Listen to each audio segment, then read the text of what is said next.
Okay, the comments that I wish to make on Surah 65, verse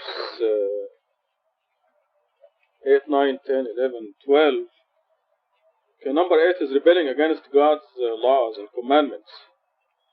Messengers come to remind us of these laws, like the mosque belongs to God, do not mention any other name besides God. This is the law. And when they rebel, it's a sign that retribution is coming to them fast. This is what verse 8 is saying. Many a community rebelled against God's law and against His messengers. Consequently, we held them strictly responsible or accountable and afflicted them with a terrible retribution. So it's coming to all those who are not following God's law. In number 10, God has prepared severe retribution.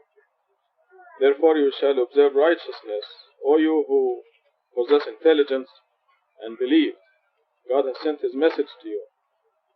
Now number 11 is really the one that I want to emphasize here, because it's written, I don't know if I put in past tense here, 11, past tense, believed. Okay, here I don't have it in past. It is in the past tense that the messenger leads those who believed and led a righteous life out of darkness into the light. So these are people who believe and work righteousness, but they're still in the darkness. The messenger cannot do anything to those who don't believe, but he helps those who did believe and did lead a righteous life out of darkness into the light. It's a very important concept. Anyone who believes in God and works righteousness, God will admit him into gardens with flowing streams. This fits with verse about 11 in Surah 10 that says that God guides those who believe because of their belief. So when we make a decision to believe in God, then God will create circumstances and will help us to lead us out of darkness into the light. And this follows believing and leading a righteous life. Number 12 is very important in this age of evolution-creation debates. Evolution is a divinely guided process. Evolution is a fact. It is a scientific fact and it is a Quranic fact. I'm going to have an appendix on it. When you read the appendix, you'll see that evolution is perfectly alright. But it is a divinely guided process.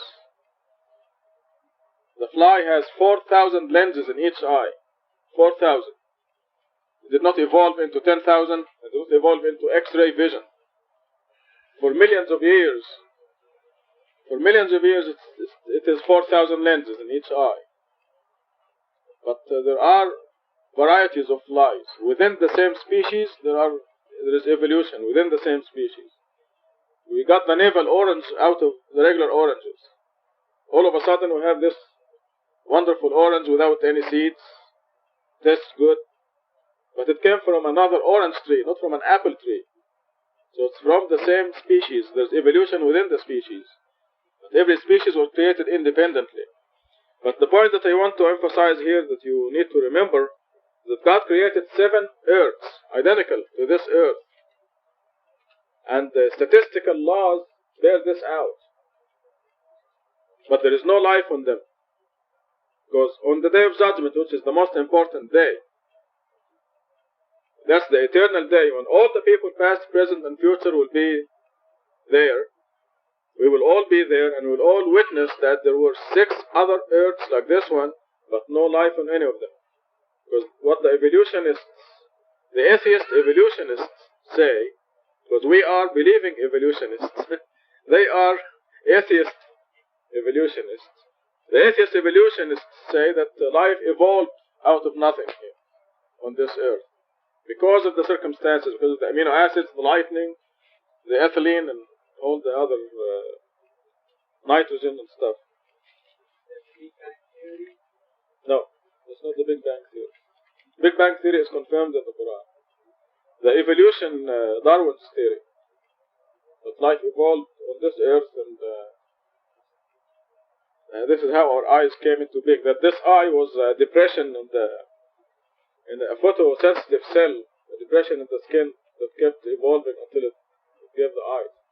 But I wonder why we have the eyes here and not in our hands, for example. So this is the purpose of creating 6 other earths, identical to this one.